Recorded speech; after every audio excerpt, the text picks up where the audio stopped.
November 2025. Been a while. Had a few other things pop up that got in the way of us joining you on the stream. So thanks to those who make sure they're a part of the online community here. It's why we do things. And great to have back with me for the first time ever, homeowner Beatty. Thank you very much. That's true. It's been a while since we've done trending together. Yeah. And part of that is due to the fact that, yes, I moved home. You have to now own a home to be on the show. Like, that's how it works. It's the new T's and C's. Wow. Do we have to vet every guest I think so. have on? Right? We can't have Tabitha back on, that means. Oh, thank goodness. I kid. But then again, maybe it gives her something to aspire to. Like, oh man, I really want to get back on trending. But you know what? They're very clear about their expectations. Right. So I'm sure that's the only thing stopping her. Yeah.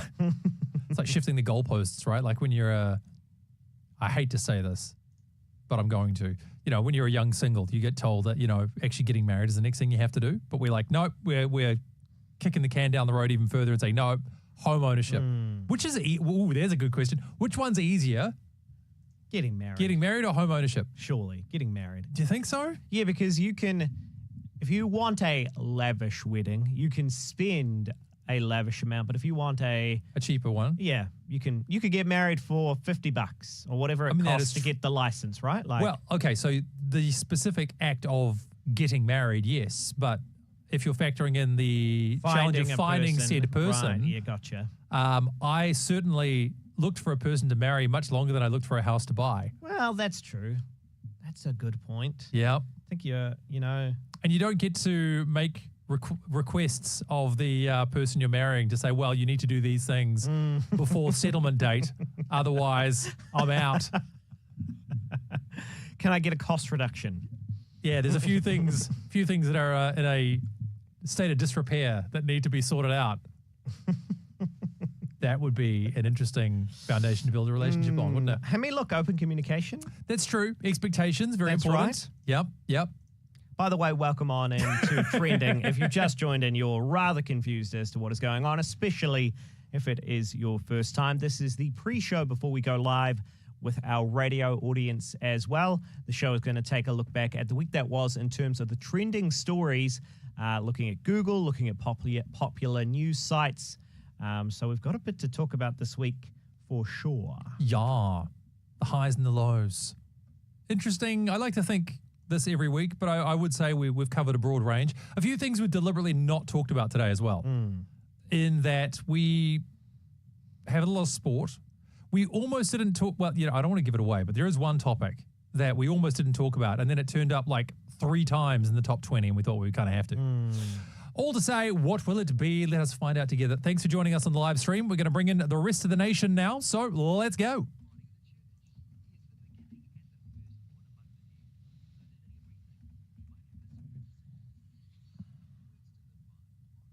Words you will find in Colossians 1:18. Live on air and online. Trending with Andrew Curtis. What's that you say? On air and online? What sorcery is this? Not sorcery, my friend. This is Trending. Welcome. It's our once weekly look at the news from around the world with a bit of a difference. These are the stories that have been selected by Google search behavior. In other words, what do people go looking for more information about? Is there a difference, perhaps, between the stories we go looking for versus the stories that we are served up via our major news services? We're going to take a look at them too, by the way, in New Zealand and around the world. What stories got clicked on the most? Try to provide a bit of insight into the common man, the common woman, the common person, dare I say. But thankfully, this person is not alone. Joining him as a homeowner for the first time, Josh Beatty. Welcome back. Glad to be here, Andrew. Thank you so much for welcoming me back in, even though I've been away for quite a while. But also welcome back on into you. If this is your first time watching Trending, by the way, hey, awesome to see you watching the live stream. If you want to be a part of that, head to rema.co.nz and click on either the Facebook or YouTube links. We have a running chat going, which means you can share your thoughts as the stories pop up and providing your perspective. Curious to know, Josh, even though you've been a homeowner for all of 10 minutes now, have you noticed a difference in the stories that you are already starting to read up about? Ooh. Yeah, I've got a little bit more of an eye towards things like the market and Yeah. the ORC and Yeah. etc. I'm not yet a seasoned veteran by any means. No. But I now know that I need to pay attention in that regards, and so certainly my news focus may have shifted ever so slightly. You do feel a lot more connected to the happenings of the world, right? Because everything is like, but how will this affect my bills? Is this going to affect the price of milk? What about my rates? All this kind of boring stuff you heard your parents talk about, and now you realize how important it really was. Yeah. Thanks, Mum and Dad. Thanks, guys. Appreciate you. And we appreciate the fact that you've joined us today, either via the radio or, of course, on the live stream, as Josh mentioned. So once again, head to rema.co.nz, click through to the Facebook or YouTube links so you can see us, say hello, maybe comment on our shirts, our sartorial selections for the day. Ooh. I've gone very dark. You have. Very, very serious, very matter of fact. Just very- one nice, plain black dress shirt. Yep. Yours Whereas much more loud. I have gone a little bit more tropical, shall we say. More fitting of the season, I would say.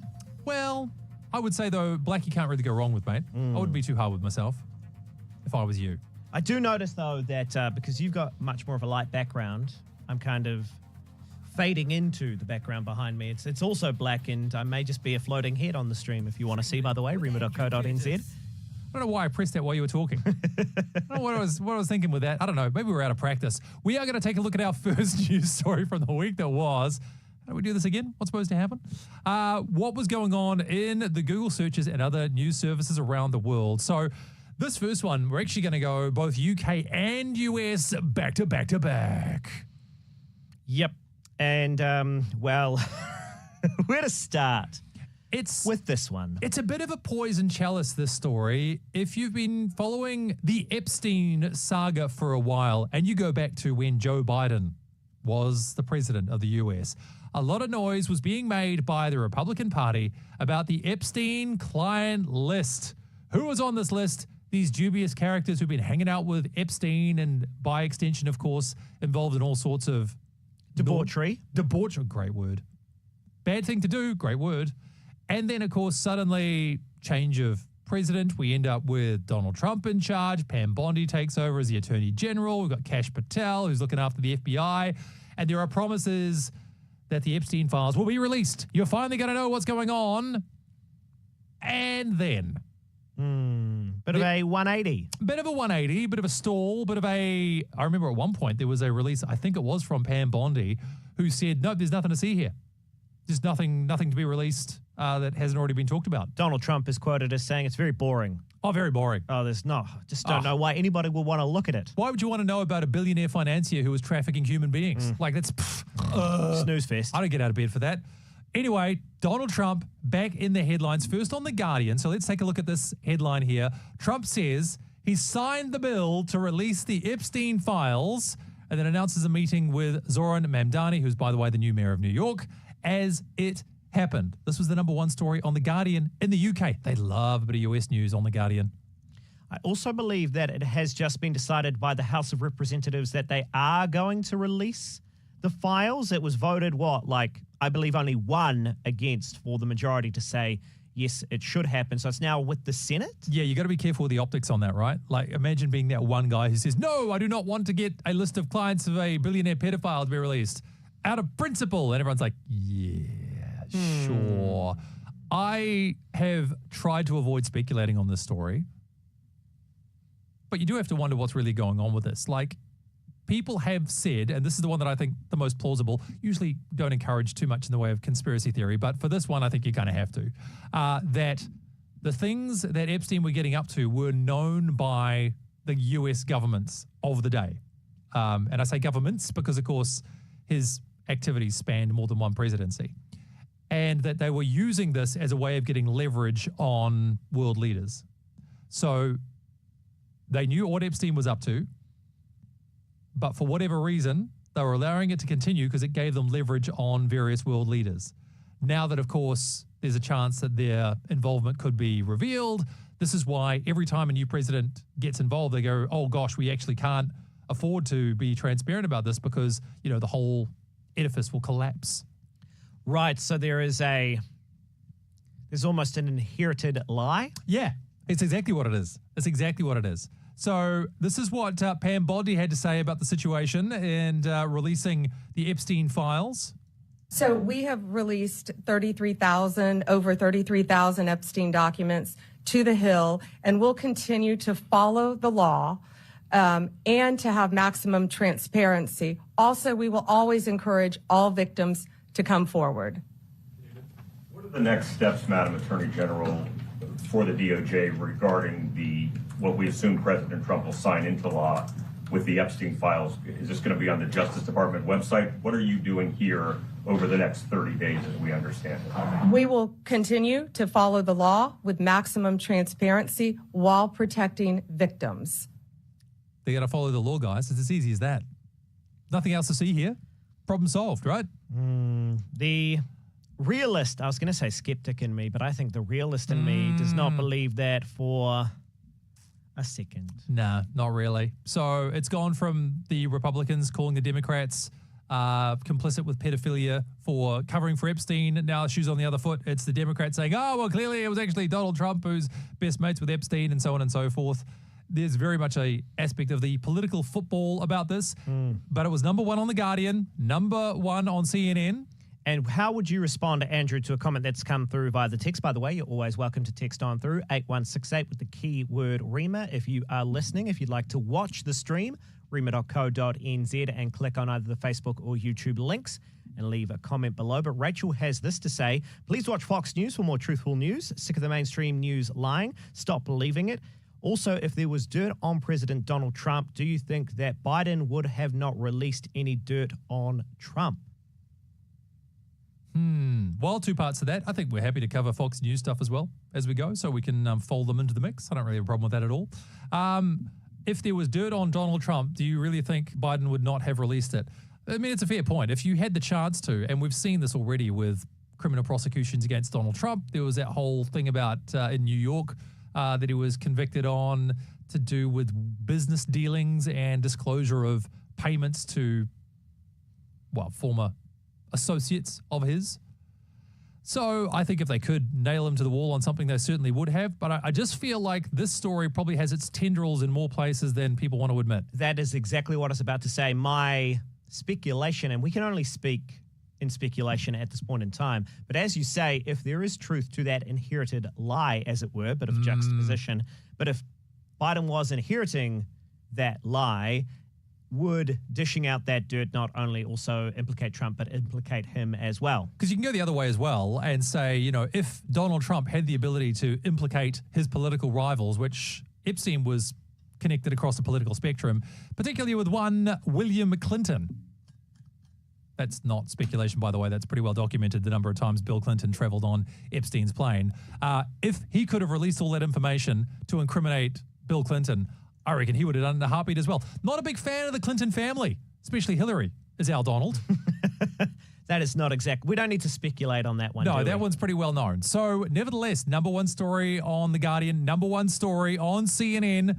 The Epstein saga continues. Trending with Andrew Curtis.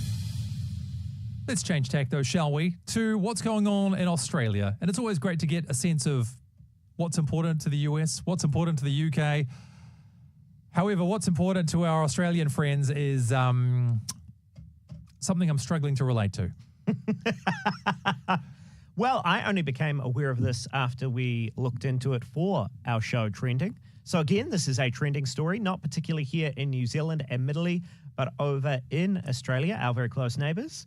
Number 9 trending in Australia are Bear and Sunny still together. Who are Bear and who is Sunny? If you'd first hear it, you would think it would be two animals in the zoo. Oh, that would be a cuter story. Like, yeah, hey, it's like a couple of breeding pandas or something, and like finally, yeah.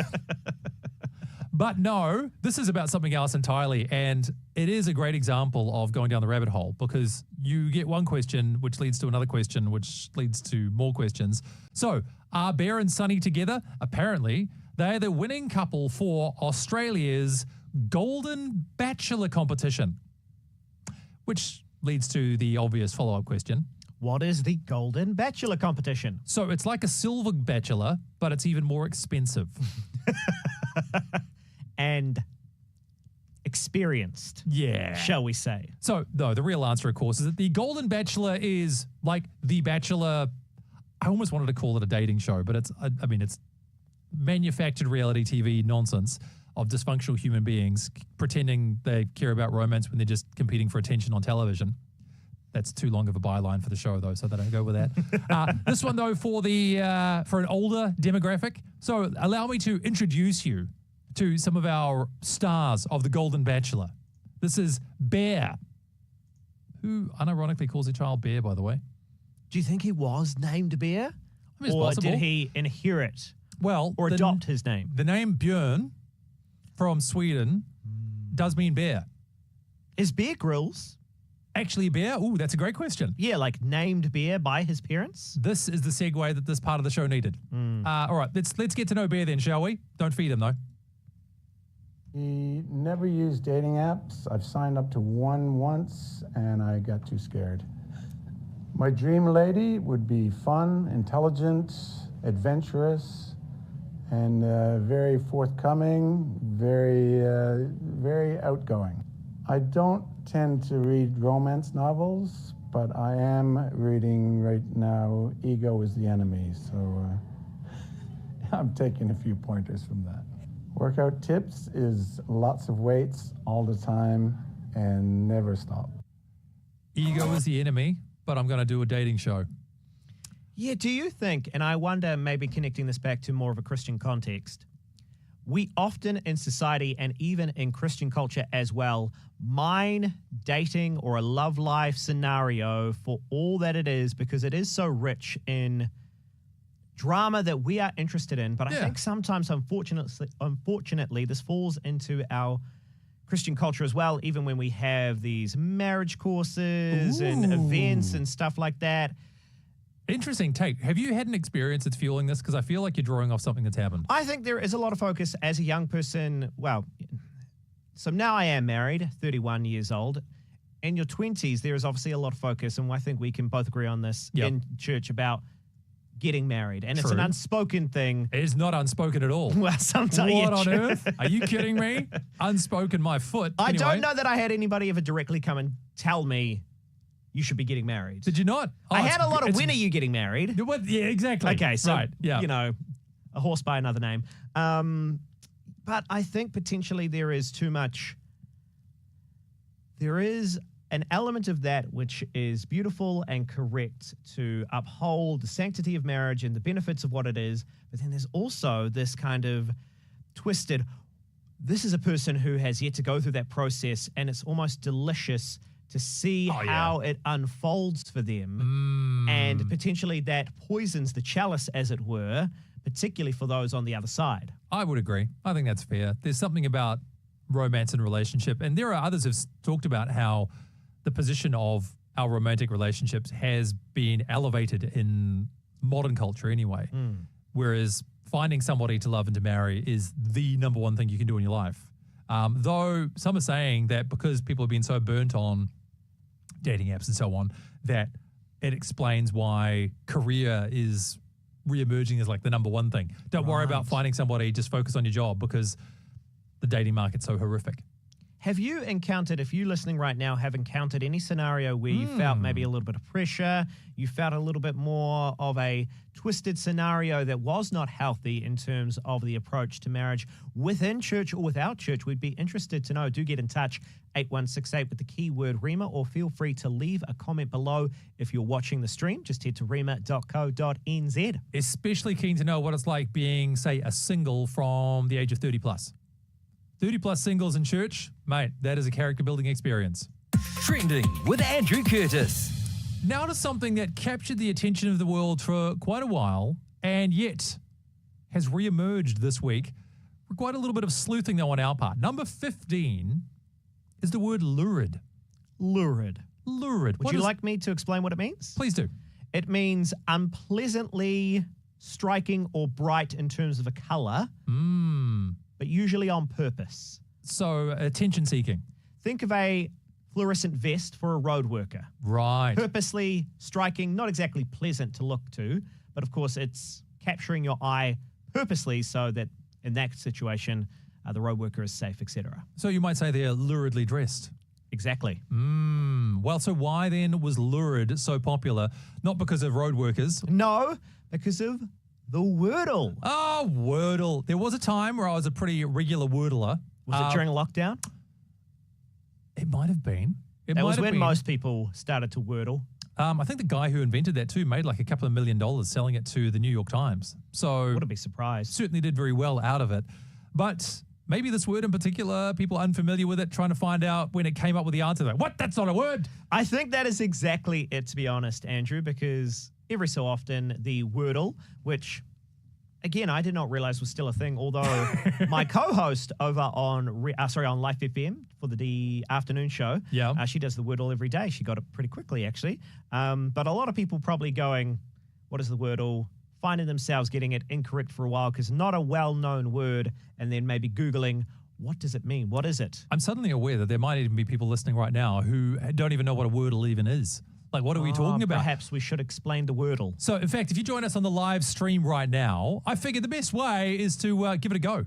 Live on the radio. We'll see how quickly we can smash this one out together. Oh, no. But we do have a couple other stories to get to. Yeah. This I can just feel your anxiety about this one already, just coming through on the microphone. We'll be fine. What's the worst that could happen? We just get it wrong. Well, yeah, okay, sure. All right, so Wordle is a word game where it's a 5-letter word, and you, through a process of elimination, start making suggestions about what it could be. It tells you certain letters, lets you know if you've got the right letter in the wrong place, or the right letter in the right place, or just a letter that is not in the word yada, yada, at yada. all. So, look at, man, you really... should we just sit in this moment for a little while? Are you feeling okay? This is deeply traumatizing nervous. for you. Why? I don't know. I just want to look smart. Well, just be the real you. Okay. Let's think about, do you have a starter word that you like to use? Go on. Read. Then. Read? R-E-A-D. Oh, read. Yeah, reads or read. But that's only 4 letters. Well, now, see, like I told you, I wanted to look smart, and I'm really... That's the pressure. Can I make a suggestion? Sure. Audio. Okay. Because it's got 4 vowels in it. Yeah, let's do it. So, all right, A-U-D-I-O. We're doing this live on the radio, everyone. If we get it right first time. Wouldn't that just be the greatest? Okay, great news. There is an O. And that's it. But that is it. So there's still an E in there as well. We could try, I'm just going to power through this. What about spore? Here we go. Let's try spore this morning. And, there is an E and an O, but we don't have their placements correct just yet. Goodness me, this is...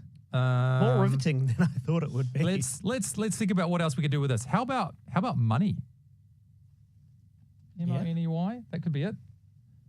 Oh, okay. So we've got we know it goes blank O, blank E, blank. Blank. All right. So for those of you on the radio, this is going to be riveting stuff. But we are putting ourselves. We've only got 3 more guesses on this one as well. What else could we try here that could work? What would work in the middle of that? O-L-E something? O-G-E something? L-O-G-E, I don't know. No, because you know the O goes, you put the O first. No, I know. The O goes second. Do you not do this as part of your strategy? Like you just start throwing letters out there. What if it was like O-G something? That doesn't seem right, does it? O-W something? This is what I thought would happen is we'd power through. Yeah. And then we'd find a moment where we stall. Yeah. And it's the most riveting radio / online, by the way. Okay, how about bowel? There we go. Bowel. B-O-W-E-L. Okay, Let's try that out. I like it. Towel. Towel? Towel. T-O-W-E-L. Let's try it. No. Oh, here we go. Look. Come on. Maximum drama. Here we go. Come on. Last guess right now. I mean, is it vowel? Hey? Is it vowel? Oh, yes. I think you're right. I think it is going to be vowel. Last guess. This is literally our last opportunity. Okay, here we go. Hey, there we go. Anybody would believe that would have been manufactured. You thought this was a bad idea. You were all like, and you were the one who even got it. So you doubted yourself. You were like, no, this isn't going to work. I'm going to look dumb in front of everybody. Let that be a lesson to all of you right now. Don't let your fears get in the way. This turned out to be your greatest moment. This is my greatest moment? This was your greatest moment. I peaked? You peaked right now. Ladies and gentlemen, jot it down, 9:27 on this, the 21st of November, 2025. Josh Beatty peaked during Trending. Trending with Andrew Curtis. Let us continue then to march through these search terms from the week that was, skipping all the way up to number 8 here. And is it just me or is the internet breaking all the time right now? Yeah, this is a strange one, a story that we've seen in a different way before. The trending search term number 8 over the week that was, probably unfamiliar to most, is Cloudflare. Now, Cloudflare hosts a lot of websites out there, and one of which is X, another ChatGPT. So if you're getting deja vu on all this, it's because it seems to be happening a lot lately. We had Amazon Web Services went down a little while ago. Then we had the Azure cloud from Microsoft went down. And now this. And so I've actually found a video on YouTube that maybe explains the situation to us a little bit better because, I mean, it's getting a bit farcical. Yesterday, the world entered panic mode yet again because a once-in-a-lifetime internet disaster just happened for the third time this year. Millions of That, by the way, is a great summary. Once in a lifetime for the third time this year. websites went dark after a massive outage occurred at one of the most relied upon cloud providers. It wasn't AWS again, it wasn't Microsoft Azure again, but this time it was Cloudflare's turn to go down. The one company that almost every website relies on for DNS hosting, DDoS protection, and CAPTCHA. Oh, I love DDoS protection. Yeah, it's so important. Is that where you keep your DNS for your hostings, for your DNSs and your megabytes with the Googleplexes? If the camera's cutting to me right now, it's my expression. To prevent bot traffic. The things were so bad yesterday that I wasn't even able to log into ChatGPT or Claude to hallucinate this video script for me. I couldn't log into Twitter to research it, and I had to raw dog thoughts out of my own brain. Even the Cloudflare status page itself was hanging on by a thread, only able to display basic HTML. And I think Can we talk about the phrase raw dogging thoughts, by the way? It's a common one now these days for just doing it, like raw dogging a flight means to just go on a flight without any music or... It just looks straight ahead. Yep. Like an absolute psychopath. Which, truth be told, not exactly the most pleasant of phrases, but there is a benefit in that. Yeah. So try and work it into your next work meeting. I don't know about that. explanation for why it didn't go down is that it must be hosted on Vercel. In today's video, we'll take a look at this latest widespread internet outage and try to find out why the internet keeps falling apart. Yes, it is please. November 19th, 2025, and you're watching The Code Report. The outage started at approximately 6 a.m. Eastern Time when Cloudflare's global network began experiencing what they call internal service degradation, which is corporate speak for everything is on fire and we don't know why. Within minutes, Can I just say God bless this person?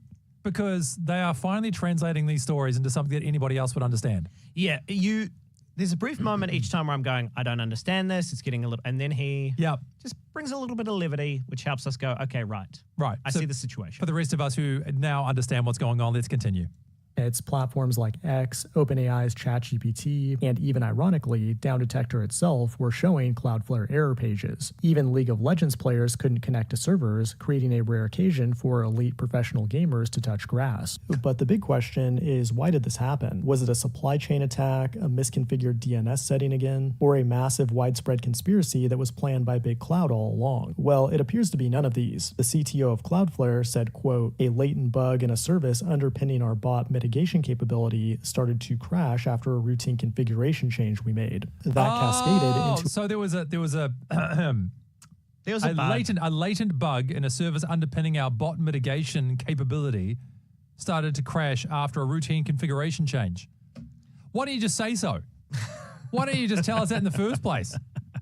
Oh, now it's so clear. Yeah. Anyway, long story short, the internet's breaking all the time right now. And what are the chances? Apparently quite high. Well, you wanted to talk about off the back of this, which I think is an interesting conversation, technology regression. Well, there are a lot of us who have tried to improve our lives through technology and then just decided, nah, like it wasn't worth the effort. Go back, as it were, to get better. So even people say who might have used tablets to try and note things down and just went back to diaries and that sort of thing because it was less stuffing around. Or what would be another example? There was an app for everything. There is an app for everything. There is an app for everything. That's true. But is it easier just to write out your grocery list on that notepad on the fridge, Yep, take it with you, or take a picture and do it that way? exactly. So have you basically decided to step away from it, maybe made more deliberate efforts to live technology free? Perhaps that's been your experience over the last little while. Yeah, get in touch, 8168 with the keyword REMA. Have you noticed any technology regression in your life? A choice of technology regression to go back to the old-fashioned way as it was? Let us know, 8168 keyword life, or REMA. Or, of course, you can head to rema.co.nz to find the stream. Click on the Facebook or YouTube links. Trending with Andrew Curtis. Now let's take a look at some of our major news services around the country. And for this one, we're going to head to One News. Good old One News. And this story was at one point last week the second most popular news story in the country.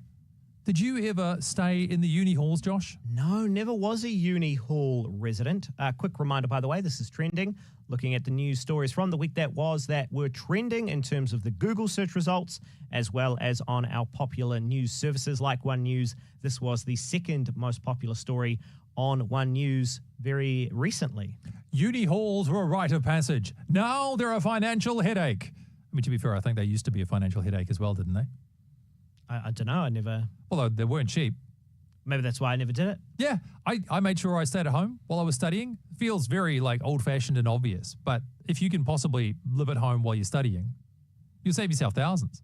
It's a very good point. I mean, there is a benefit, of course, of going to the halls. There's a social aspect. There's a being forced to grow up aspect, potentially. Yes, because when I think of university students living in a hall, I think that's a bunch of grown-ups. Didn't say that they are grown-ups. There's a growing up. Right, okay.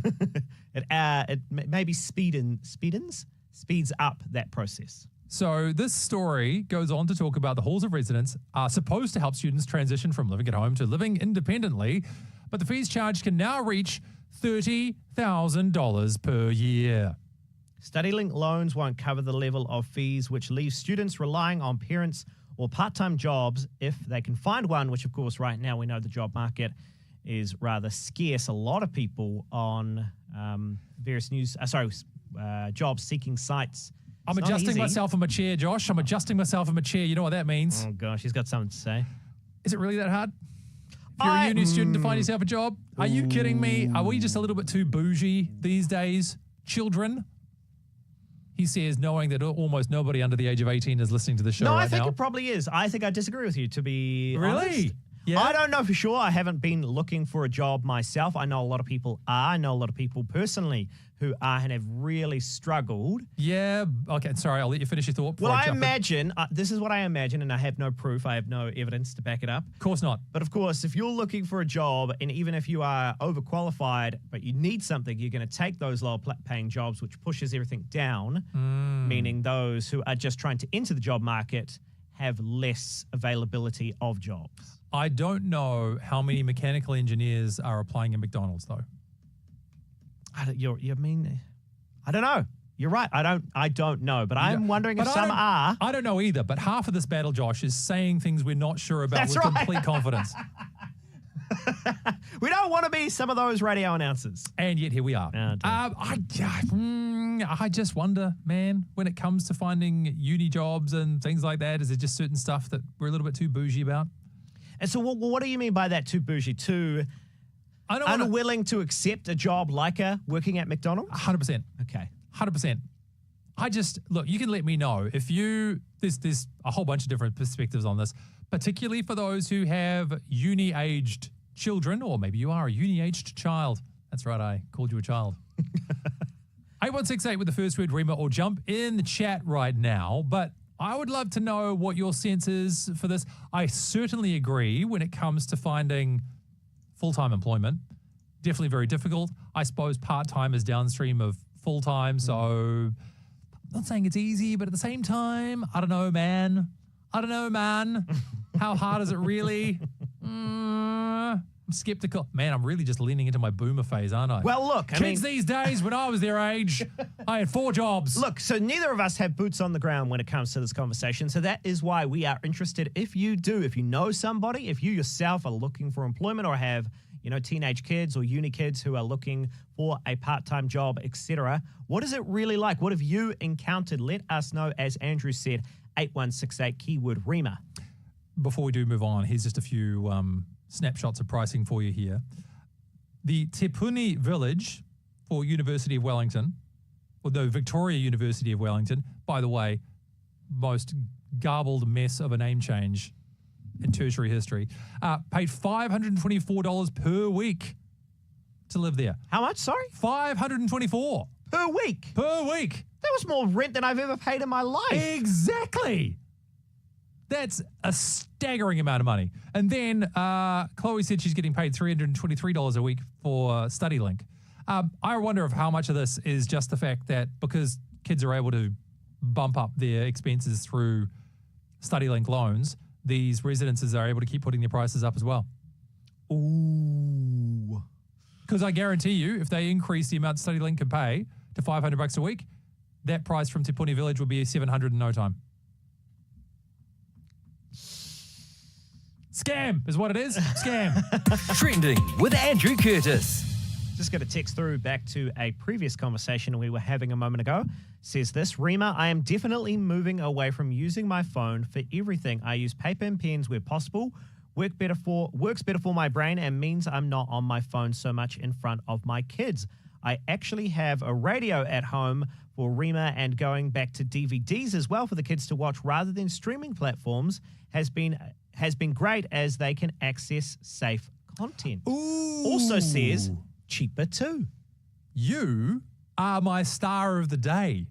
That is a fantastic point. How often do we talk about the dangers of having kids on streaming devices and you can't control what they've got access to? DVDs, baby. Problem solved. Also, by the way, talking about jobs, this came through from Christy. IKEA opening meant that they are recruiting for 500 jobs by June 2025. 15,000 have applied. Yes. I can see how that would attract a lot of attention. All right. We've just seen another text come through as well. Yeah, hi there. My son is a head boy and an A-stream student in his final year in Wellington, applied for 10 cafes, etc., and not one replied. He's going to Hawke's Bay to work on the family farm this summer. I hate to say it, but you proved my point then on that one, haven't you? What's that? You wanted to get a bougie job in a cafe? I Couldn't do it. Couldn't do it. Now he's gone I don't know about to that. work at a farm. Not all Good on him. cafes are bougie. What, name a non-bougie cafe. What, like a slumming cafe? There's slumming cafes. There's come like on. just your run-of-the-mill cafes. Shush. Come on, you got to be kidding me. A cafe, by definition, is bougie. I don't. It's an indulgence. I 100% disagree with There that. is nothing about a cafe that's an essential service. that. There is nothing about a cafe that's an essential service. It's like saying getting an essential cheeseburger. Come on. An essential latte. Get off the grass. Are you kidding me? An essential. Do you really need to pay $5 for an Earl Grey? Of course you don't. What a load of rubbish. Okay, look, if you've got a thought on this as well, how hard is the job market that you've observed at the moment, particularly for a younger person like this, a head boy, a student in his final year at Wellington, struggling to get a job, it seems. What do you reckon? What is your opinion? 8168 keyword Rima. Going to be a real renaissance man, though, isn't he? It's going to be this A-stream head boy student, going to go back from the farm, come back jacked as hell. He's just going to be He's going to have all things going for him. He's going to be a man's man is what We're he's going to praying be. for him. Exactly. Could he pray for us? Trending with Andrew Curtis. So let us continue to look at the news stories that were the most popular in the country, and we genuinely discuss whether or not we should cover this because it does pop up pretty regularly, but when it pops up like 3 times in the top 20, you realize you kind of have to. When we can, we will avoid talking about this topic. And that topic, ladies and gentlemen, is weather. Not just weather, though, because it was weather. It was Auckland weather, and then it was also severe thunderstorm warning. In fact, weather was trending, just the word weather, twice. Yeah, number 9 and number 6. On 2 different days. We are a weather-obsessed people. We love a good weather. I want to know from you, are you basing your day on the weather report you hear on the radio? Ooh. This is an internal discussion which I am now having publicly and may or may not Have you passed this by the be CEO? called into the head of radio's office after the show. That was Elmo. had to happen for something. But radio, weather versus, like, it's everywhere. How hard is it to get the weather? You can tell, people know they're not going to be sitting around until the top of the hour for whatever comes across on the radio to say, there's going to be cloudy with a chance of showers in your part of Auckland's here, blah, blah, blah, blah. No, you're going to go to Met Service or whoever the heck it might be, and you're going to get your weather that way, right? Look, Elmo, I just want it to be known. Elmo's our boss, by the way, sake. that I did not approve this conversation before it began. But internally, there is a discussion as to whether or not the weather is necessary as part of each show at the top of the hour. Do you listen out for the weather? Is it a part of are you making decisions based off listening to the weather here on Rima each morning and going, right, okay, because they said that I'm going to take a coat or my wellies, or I'm going to go this way instead of that way, etc. And do you have a preferred weather service? Is the other way to go? Because I've just for the sake of, education right now, I'm going to throw this on the stream because everyone's going to just be dying to know what it looks like. Just banged in weather.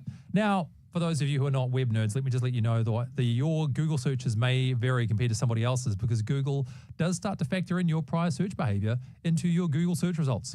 No. Yeah, true. So if I punch in weather right now, I get the Met Service as the number one sponsored result. Then also the number one organic result. So that's, something that hasn't been paid for. Then we get New Zealand Herald. Then we get NIWA. And then AccuWeather, followed by Radio New Zealand. Are they not just all the same, though? This is what I thought. Do they not just all say the same thing? What? If they don't, let's go into that conspiracy theory. That is entirely what I am wondering. Like, we live in a capitalistic society, ladies and gentlemen. It's just the way that it is. These people are not providing public service. They are competing for your clicks. And apparently there is enough money to be made in providing variations on the same information that we have at least 4 different weather services without even trying. We could talk about the human condition here, because I know there's been times when I've had some sort of big event coming up that relies on the weather being good. Of course, yeah. And you'll go to one site and you'll be like, it says that day is not going to be that great. Let's just check a different site, see what they say. Hey, well, they say it's going to be better, so I believe them and not them. Is this not the meteorological equivalent of different versions of the Bible? Ooh! Man, that verse is really calling me out. Let's just read it in the message. That's okay.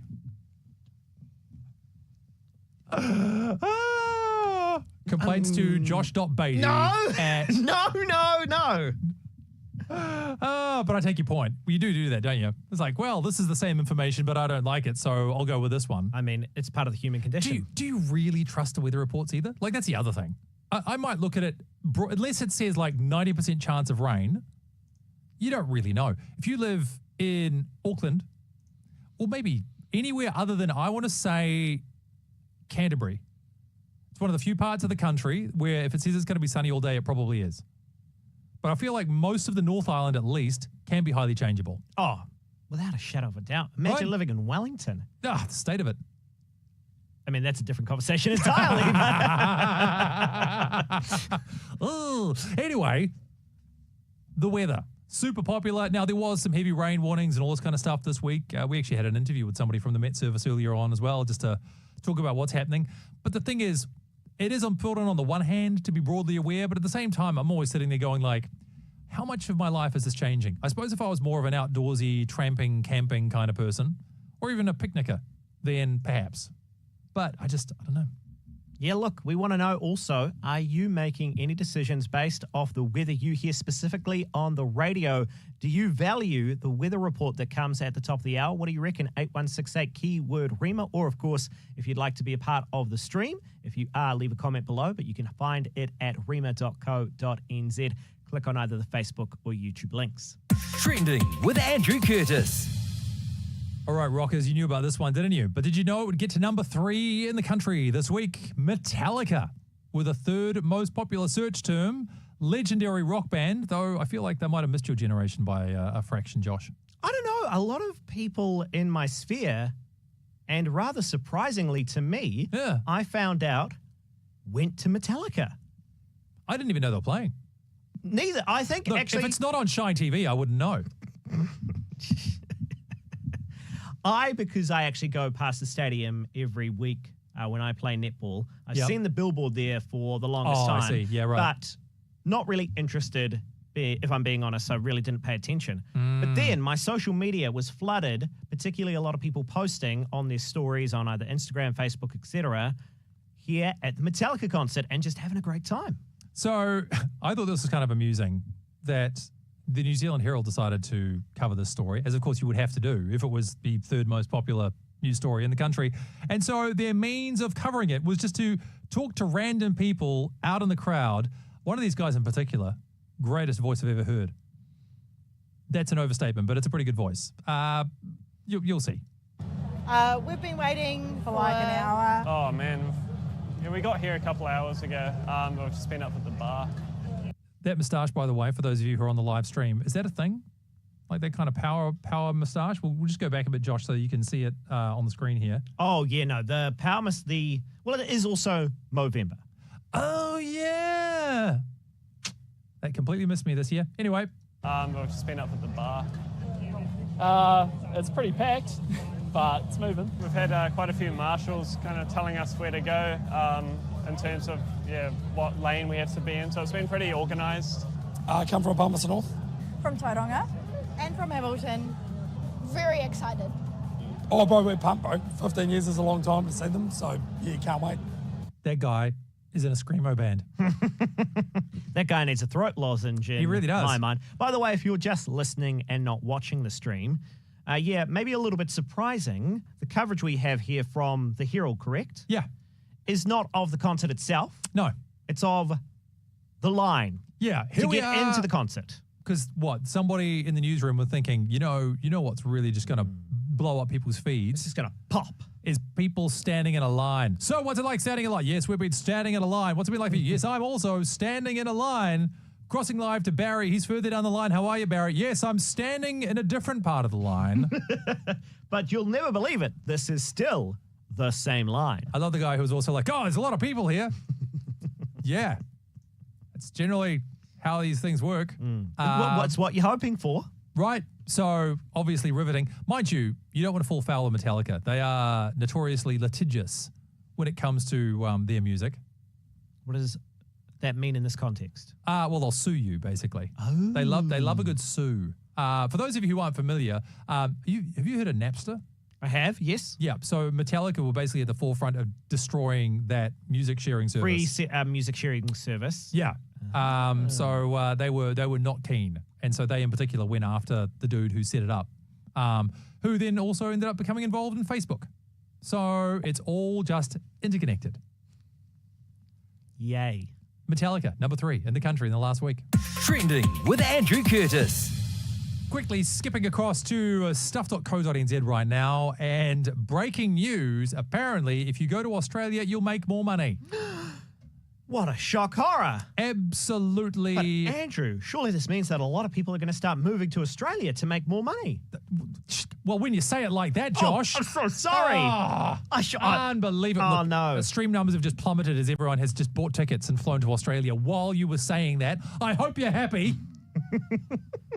You'll be getting a call from Chris Luxon, won't you? I mean, if I do, he could come on the show. I'd love to have him as a guest. Maybe you will, actually. How far away from an election are we? Is that next year? I can't remember. Don't ask me. Anyway, the story that has been the number 2 on stuff.co.nz this week, the hard truth, your KiwiSaver will be $400,000 short of your Aussie Mate Super. Awesome. Yay! Yay! I mean, I don't know what else to say. There's been a crime spree in Melbourne lately, though, so think about that. You'll go there with more money, but then you'll get, like, murdered and stuff. Yeah, but there's a lot of Australia to pick. There is a lot of Australia. I mean, some would say too much Australia. Hey, do you mind if we actually quickly skip back to a different story? Go for your life. Because a text has come through, and it's maybe a little bit inflammatory towards you, but I think love it. I'm on board. Good on to this person.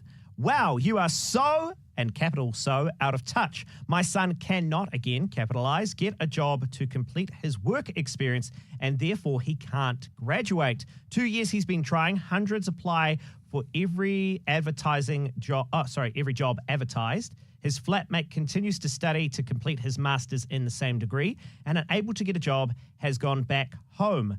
Metrocanics, another flatmate, descended into depression and, oh my goodness, committed suicide, this text says. Please don't treat the inability to get a job as a joke. Things have changed massively in the last 2 years. Keep up. Ooh. Ooh, all right. Well, shots fired. Fair enough. There you go. Yeah. I think there's a difference between finding skilled work versus finding part-time uni work. Would be my distinction. But I mean, I totally hear you that there are absolutely, if you've got specialty work, and particularly younger people are always the ones who, if you look at the unemployment stats, it's always the youngest, newest entrants to the employment market that struggle the most. So maybe it is across the board. If you've had people who've struggled to find even part-time uni work, versus a, kind of new career apprenticeships and so on? Yeah, because the conversation we were having in particular was also about those entry-level jobs and whether or not those were being taken because the job market right now is so flat. And it was only a speculation as to whether or not, and I believe this is likely the case, those who cannot find employment in a speciality are therefore soaking up those more entry-level jobs, easy to get jobs. And easy to get is in quotation marks, of course. Because I have heard one of the challenges they face, though, is that because they are so overqualified, it's actually, there's a certain point where if you try and take a job that is too far below your level of qualification, they also won't entertain you. I've heard this as well. I've heard the baffling response that we won't hire you because you're overqualified, meaning you'll get bored in this job too quickly and will leave in the next couple of years. Yeah. That'd be actually, I would love to know if there's somebody who's struggled because they're overqualified. I mean, there's plenty of people who come to New Zealand as migrants, maybe their qualifications aren't recognized, which sucks. It's not quite the same thing. But if in particular you've been trying to find something and you're overqualified as well, how do you address that? Like, what kind of stuff were you applying to? I would actually really be interested to find that out. Yeah, feel free to get in touch. Of course, we always love your comments. 8168 with the keyword REMA, or leave a comment below on the stream, rema.co.nz. Click on either the Facebook or YouTube links. Trending with Andrew Curtis. State of the economy being what it is, it would explain too why our number one story was number one by a long way this week. I mean, a lot of our stories now interconnected. We talked about the uni halls being too expensive. Yep. We talked about the hard truth that KiwiSaver is short of your Aussie Mate Super. That was the story we just mentioned. And number one, lotto winners. Also talking, of course, as we mentioned about the text, unemployment. Yeah, a lot of money woes. So lotto winners coming in at number one, apparently though, biggest one they've had, $18.3 million. It's the kind of thing that, people say they don't buy lotto tickets, but then when the money gets upwards of, well, I don't know, whatever your magic number might be, then they make an exception to the rule. Yeah, you give it a crack, why not, right? And then that's what happens. Do we know whether or not lotto winners was Googled because people wanted to know who they were or if it was them? Yes. Right. Possibly a little bit of both. Right? Like if you're not in it at all, I didn't Google it. Yep, neither. So I imagine then if you did buy a ticket, maybe you just wanted to find out was the winner in your part of the town or something like that. And then maybe, you can... What, schmooze?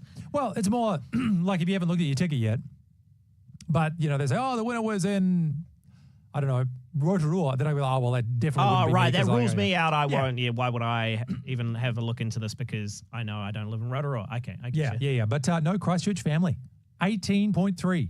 Apparently it was their first lotto ticket in a decade. I genuinely hope and pray, genuinely do, that the stories that we've seen that happen quite commonly of people who come into vast amounts of wealth is not the outcome for this family. Yeah, because it is more often than not, they end up in a worse state. Because if you have 18.3 million, people will let you borrow 50. And learning how to manage all that kind of stuff. If you won $18.3 million, would you tell people? Nah. Yeah, I don't think I would either. I'd probably do some sneaky stuff, like I'd pay off my brother and sister-in-law's like mortgages and things like that. Your own mortgage? Well, yeah, obviously. No, I would borrow for pay off some mortgages then, all right? That sort of stuff. But I don't know, man. Just things would change and not so much for the better. I'd probably set up some kind of charitable trust or something like that to kind of help manage how I would give the money away, because I wouldn't need to keep it all for myself. That would just be ridiculous. But you'd want some kind of a, I don't know, support apparatus perhaps? I mean, you could justify never having to do a radio appeal ever again. And with that in mind, ladies and gentlemen, that was your number one story, and our time is gone for the week. So it's been great to hear from you. Jumping into the chat, sending us texts today as we've gone through the trending stories over the week that was. We're going to stick around on the live stream for a little while longer and talk about, some of the other details that have popped up over the week that was. But otherwise, thank you once again for joining us. I've been Andrew Curtis. I will be again next week, and I hope we'll see you then.